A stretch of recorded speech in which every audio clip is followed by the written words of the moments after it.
Do you think Hemant Godse will give you tough fight? No election is easy as we think. Every election has many other points which we think are not there. नमस्कार, मी विजया वामन. नगर दक्षिण लोकसभा मतदारसंघ आपण पाहिला. तितकीच तिरकस अशी लढत जी आहे ती आहे नाशिक लोकसभा मतदारसंघासाठी. खरं तर महायुतीला या मतदारसंघामध्ये उमेदवार भेटत नव्हता आणि त्याच वेळी उद्धव ठाकरे गटाचे राजाभाऊ वाजे हे प्रचंड जोरदार शक्ती प्रदर्शन करत प्रचार करत होते. त्यावेळीच प्रश्न असा निर्माण झाला होता की नेमकं राजाभाऊ वाजे कोण आहेत आणि राजाभाऊ वाजे यांच्या विरोधात महायुतीला उमेदवार का भेटेना. हे सगळे हिस्ट्री काय आहे ती आपण समजून घेणार आहोत. हेमंत गोडसे यांना आतापर्यंत उमेदवारी अर्ज देण्यासाठी किंवा त्यांना त्यांचा एबी फॉर्म देण्यासाठी इतक्या दिवस टाळाटाळ का झाली, का ते लोकसभेच्या रिंगणात येऊ शकत नव्हते, हेमंत गोडसे यांच्या निगेटिव्ह बाजू नेमकी कोणत्या आहेत आणि त्याच बाजू राजाभाऊ वाजे यांना कशा पद्धतीने प्लस मध्ये ठेवणार, या सगळ्या गोष्टींवरती आपण आज चर्चा करणार आहोत. आपल्या सोबत आहेत राजाभाऊ वाजे. नमस्कार. खरं तर आम्ही दक्षिणेकडे असलो तरी चर्चा आम्ही या मतदारसंघाची खूप ऐकली. आत्ताच्या डेटला तुमच्या विरुद्ध हेमंत गोडसे आहेत, कुठेतरी छगन भुजबळ आहेत, कुठेतरी शांतिगिरी महाराज आहेत. या सगळ्या गोष्टी एकीकडे आहेत. यांना तुम्ही नेमकी टक्कर कशी देणार आहे? मी आज 42 दिवसापासून प्रचार करतो. माझी उमेदवारी 27 मार्चला घोषित झालेली आणि तेव्हापासून प्रचार करताना मी सर्वसामान्य लोकांपर्यंत पोहोचण्याचा प्रयत्न करतोय. उद्योजकांपर्यंत पोहोचलोय, शासकीय अधिकारी असतील सर्वांपर्यंत पोहोचतोय. मला वाटतं की एक उत्स्फूर्त प्रतिसाद मला मिळतोय आणि त्याच्यामुळे मला असं वाटतं की मी या सगळ्यांना टक्कर देऊन विजयी होऊ शकतो. समोरचा उमेदवार, समोरच्या पक्षाची पार्टी ताकदवर आहे, म्हणजे त्यांच्याकडे पैसा भरपूर आहे आणि खासदारकी लोकसभा लढायची म्हटल्यानंतर यंत्रणा लागते. तुमच्याकडे कोणती यंत्रणा आहे? माझ्याकडे यंत्रणा म्हणजे शिवसेना पक्ष एक आहे, आमचा उद्धव बाळासाहेब ठाकरेंचा गट.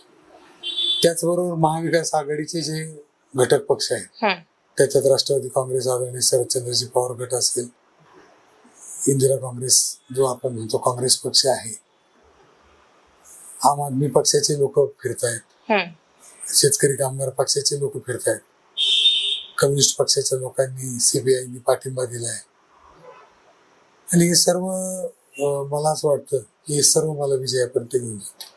तुम्हाला जी उमेदवारी मिळाली ती न मागता मिळाली, म्हणजे राजाभाऊ वाजे असे एकमेव आमदार राहिले की त्यांना उद्धव ठाकरेंकडे जावं लागलं नाही की मला तिकीट द्या. नेमकं उद्धव ठाकरेंचा एवढा विश्वास तुमच्यावरती कसा? मला असं वाटतं की या मधल्या काळात तेव्हा सर्वत्र पक्षांतर किंवा वेगवेगळे आमिष दाखवून लोक बाजूला गेले.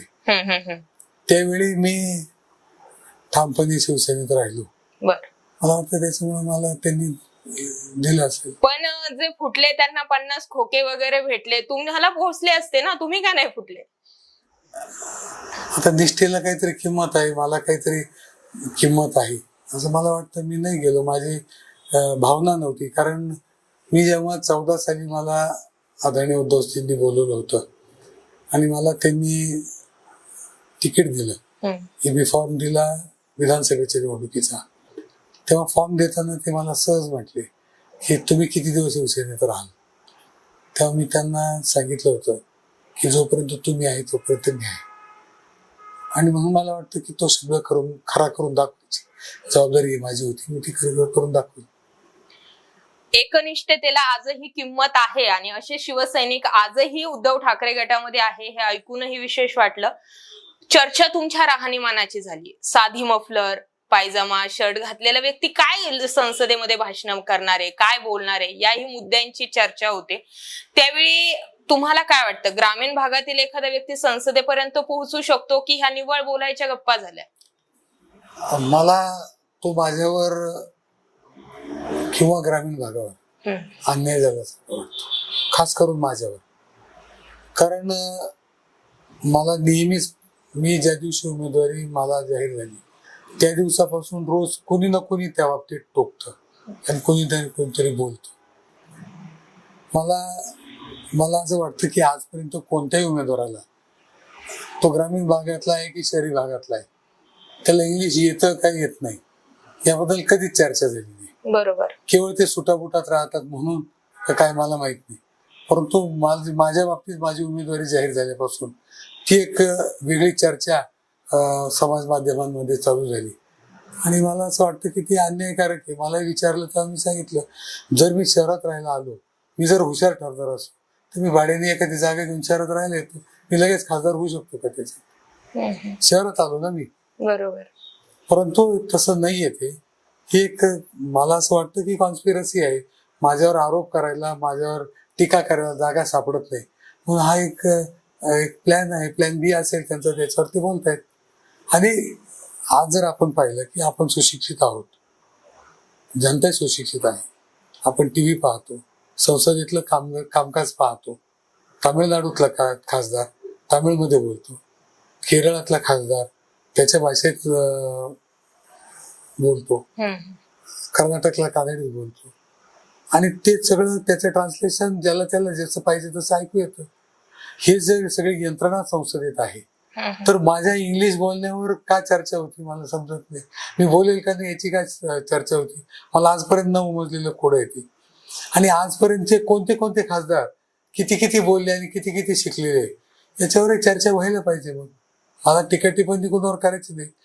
त्याचा कॅलिबर काय आहे, त्यांनी काम काय केलं याच्यावर तुम्ही चर्चा करू शकता.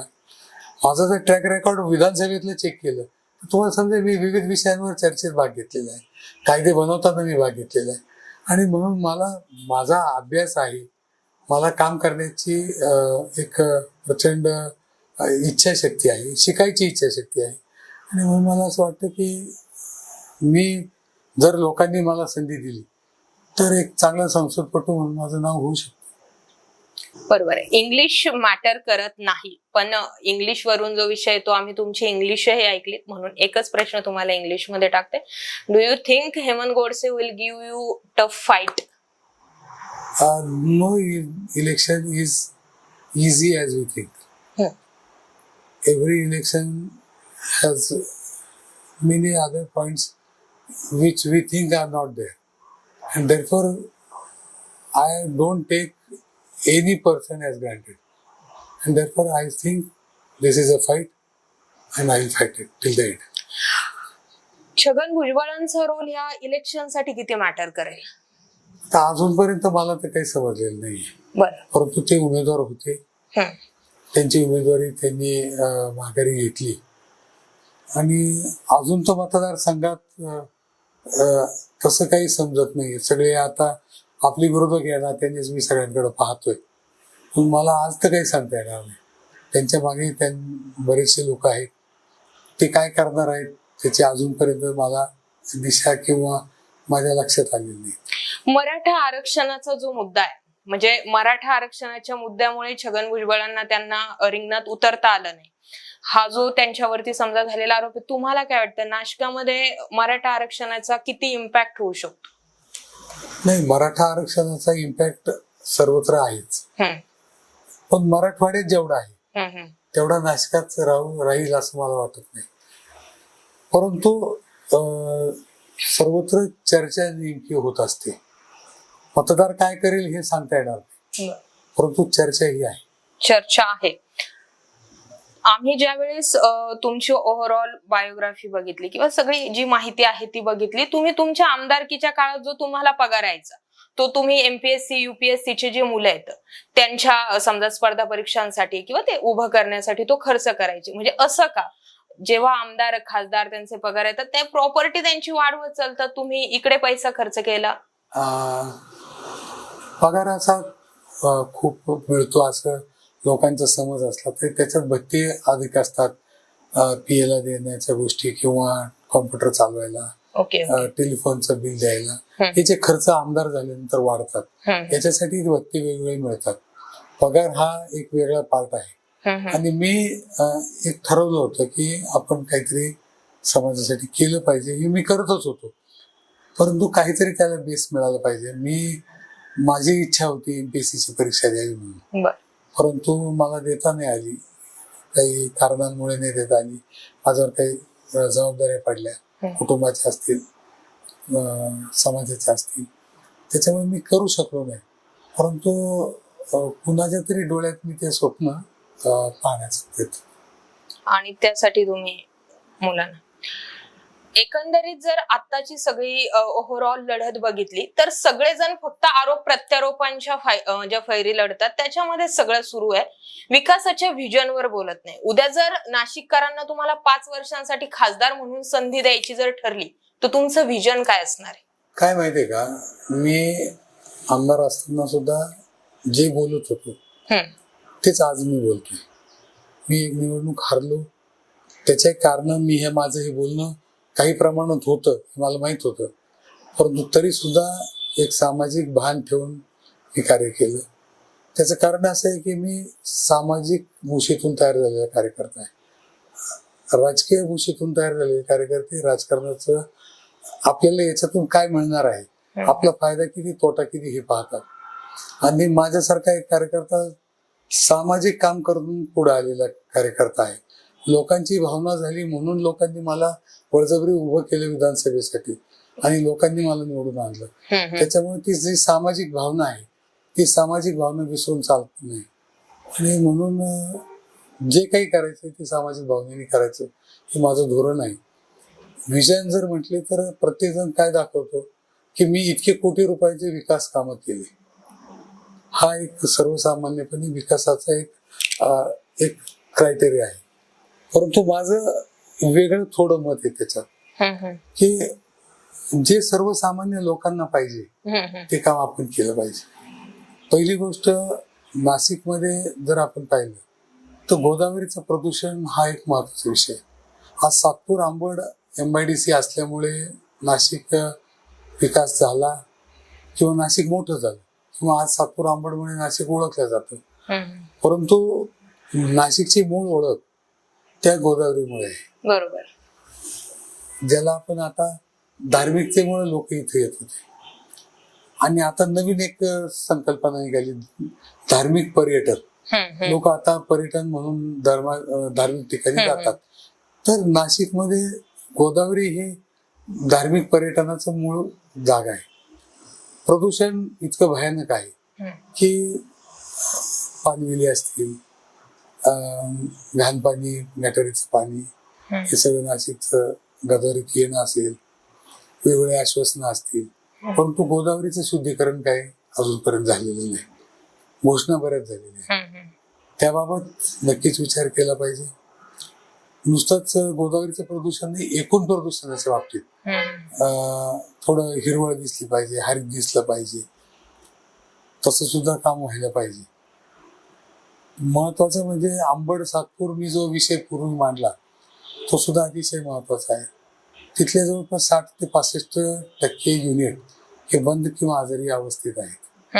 ते चालू कसे होतील, त्यांचे प्रश्न कसे सॉल्व्ह होतील याबाबत एक विचार राजकीय दृष्ट्या केला गेला पाहिजे. राजकीय व्यक्तीने आणि सरकारच्या मदतीने तो त्याच्यातून एक मार्ग काढला पाहिजे असं मला वाटतं. तिसरी गोष्ट, विकास हा कुठेतरी खुंटल्यासारखा वाटतोय. एक ठराविक लेवलवर गेल्यानंतर सगळं थांबल्यासारखं वाटतंय. त्याला आपण ग्रोथ म्हणतो, ग्रोथ होत नाही. तर त्याला एक ग्रोथ म्हणजे IT पार्कचं एक स्वप्न दाखवलं गेलं. एक जागा दाखवली, त्याच्यानंतर ती जागा कुठंतरी रद्द झाली, कुणाच्या तरी बळजबरी, कुणातरी इंटरेस्टमुळे ते दुसरीकडे गेलं. ते कुठेही गेलं तर ते चालू व्हायला पाहिजे असं माझं मत आहे. तो एक विषय महत्वाचा आहे. नाशिक पुणे रेल्वे याबाबतही काही ठिकाणी ऍक्विजिशन झालेलं असताना सुद्धा ठराविक ऍक्विजिशन झालं, परत बंद झालं. त्याच्यासाठी काहीतरी काम केलं पाहिजे, हे एक महत्वाचा विषय आहे. आणि नाशिक शहरात सर्वात मोठा माझ्या दृष्टीने विषय आहे की पब्लिक हेल्थ, ज्याला आपण सार्वजनिक आरोग्य म्हणतो. सार्वजनिक आरोग्याच्या बाबतीत सेवा संदर्भ रुग्णालय झाल्यानंतर महापालिकेने डॉक्टर झाकीर हुसेन म्हणून एक दवाखाना चालू केला. तो बंद अवस्थेत आहे. आणि सिडको आंबड या भागात जिथे कामगार राहतात त्या कामगारांसाठी दवाखाने खूप झालेत, प्रायव्हेट दवाखाने झालेत, परंतु सार्वजनिक आरोग्य म्हणून काही झालेलं नाही. त्याबाबत मला वाटतं की तो विचार व्हायला पाहिजे, ही माझी भावना आहे. तसंच मी खूप वर्षापासून तरुणांसाठी काम करतो की त्यांना स्पर्धा परीक्षा असतील किंवा कोणत्याही परीक्षा असतील त्यांना मदत व्हायला पाहिजे. त्याच्यासाठी नाशिकला एक सेंटर आहे, नाही असं नाही, परंतु ते फुल फ्लेज चाललं पाहिजे. मुलांची संख्या पाहत आहे ते मोठं व्हायला पाहिजे आणि मुलांना त्याच्यातून लाभ व्हायला पाहिजे. जास्तीत जास्त मुलं अधिकारी व्हायला पाहिजे अशी माझी भावना आहे. सिन्नर तालुका हा अधिकाऱ्यांचा तालुका व्हावा या प्रयत्नातून मी अभ्यासिकेची चळवळ चालू केली. आता ती चळवळ खूप मोठ्या प्रमाणात फोफावली. खेडोपाडी अभ्यासिका झाल्यात, मुलं अभ्यास करतायत, मुलं पास होत आहेत. एक मुलगा पास झाला तर त्याचं कॉम्पिटिशन मुळे दुसरी बाकीची खेड्यातले मुलं जास्त अभ्यास करतायत आणि दर परीक्षेत सिन्नरचा टक्का वाढत चाललाय. मला वाटतं हे यशच आहे, सगळ्यांचंच यश आहे. मुलांचं यश जास्त आहे, परंतु इन्फ्रास्ट्रक्चर त्यांना देणं हे मला वाटतं आमचं काम आहे, ते आम्ही करतोय. त्याच नात्याने मी माझा पगार थोड्या स्वरूपात यांना अभ्यासिकांसाठी किंवा जे मुलं अभ्यास करत असतील त्यांच्यासाठी पुस्तकं घेण्यासाठी देत होतो. मी ते 5 वर्ष दिलं. आजही काही अडचण आली तर मी देतो. चला, माणूस जरी ग्रामीण भागातील असले तरी विचार मॉडर्न आहेत हे बघून जास्त विशेष वाटलं. दुसरा प्रश्न असा निर्माण होतो की सध्याच्या सगळ्या राजकीय धुमाकूळीमध्ये सगळ्यांच्या म्हणजे एकंदरीत बघितलं तर पक्ष बदलणं किंवा ह्या पक्षातून तिकडे जाणे, त्यांनी इकडे येणे आणि त्याच्यातून आमदार खासदारांचा स्वतःचा ग्रोथ रेट वाढत असतो. मग आता 5 वर्ष तुम्ही आमदार राहिलेले आहेत, तुमची प्रॉपर्टी किती वाढली? मला तोही प्रश्न मध्यंतरी असेच काही चर्चा करताना सांगितलं की तुम्ही जर तुमचं फॉर्म भरला त्याच्यानंतर जर तुमचं ऍफिडेव्हिट पाहिलं तर तुमची प्रॉपर्टी वाढल्यासारखी वाटते.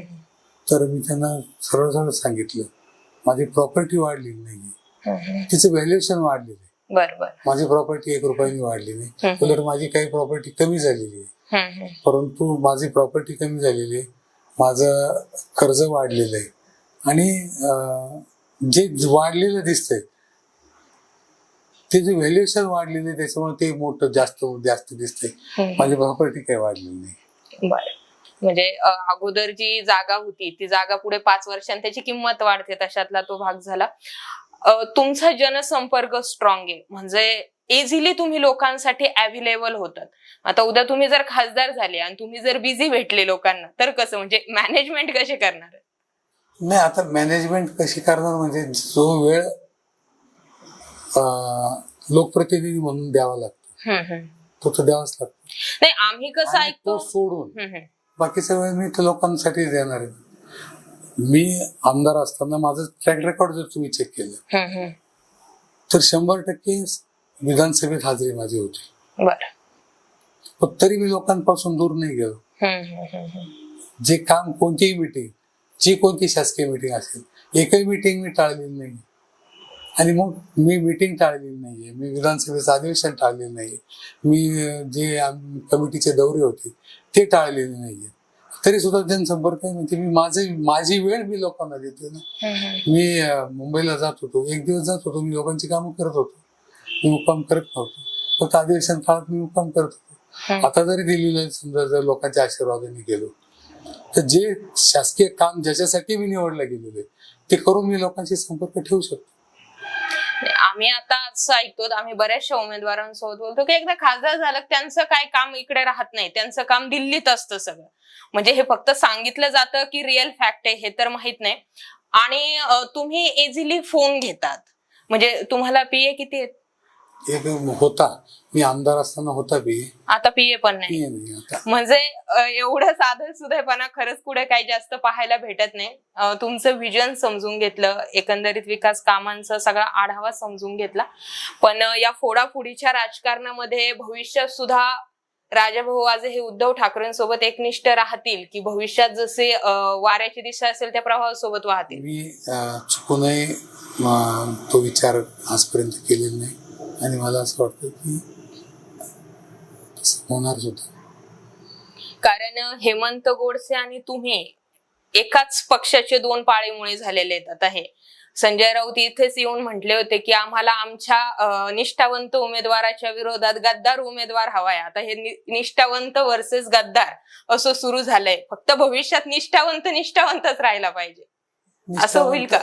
नाही, माझ्या बाबतीत तरी मी 100% खात्री देतो की मला पक्षाने एकदा उमेदवारी दिली, मी आमदार झालो, पुन्हा उमेदवारी दिली. मी त्यांचा विश्वास सार्थ ठरू शकलो नाही, कारण मी पराभूत झालो. त्यांनी मला उमेदवारी दिलीच होती आणि आता माझे देणीमानी नसताना, मी मागणी केलेली नसताना मला लोकसभेची उमेदवारी दिली. अजून मला असं वाटत नाही की अजून काही मिळवायचं. बरं, तर आज आपल्यासोबत राजाभाऊ वाजे हे होते, नाशिक लोकसभा मतदारसंघाचे महाविकास आघाडीचे ते उमेदवार आहेत. त्यांच्यासोबत चर्चा केली. चर्चा ग्रामीण भागापासून सुरू झालेली होती. साधी मफलर टाकलेला हा माणूस संसदेत कसा पोहोचेल, पण ते खूप व्यवस्थितरित्या त्यांचे मुद्दे मांडू शकतात. राहणीमान ग्रामीण असलं तरी विचार मॉडर्न आहेत, हे पाहणं सुद्धा गरजेचं आहे. आता फक्त बघणं हे गरजेचं आहे नाशिककर नेमकं कुणाला निवडून देत आहेत. हेमंत गोडसे ज्यांच्यावरती गद्दारीचा ठपका लागलाय त्यांना, की जे उद्धव ठाकरेंचे जे उमेदवार आहेत ज्यांच्यावरती निष्ठावंतांचा ठपका लागलाय त्यांना. तरी नाशिककर तुमचं काय मत आहे आम्हाला कमेंट करून नक्की कळवा आणि तुमचा भावी खासदार म्हणून तुम्हाला कोण पाहायला आवडेल हेही आम्हाला नक्की कळवा. जय महाराष्ट्र.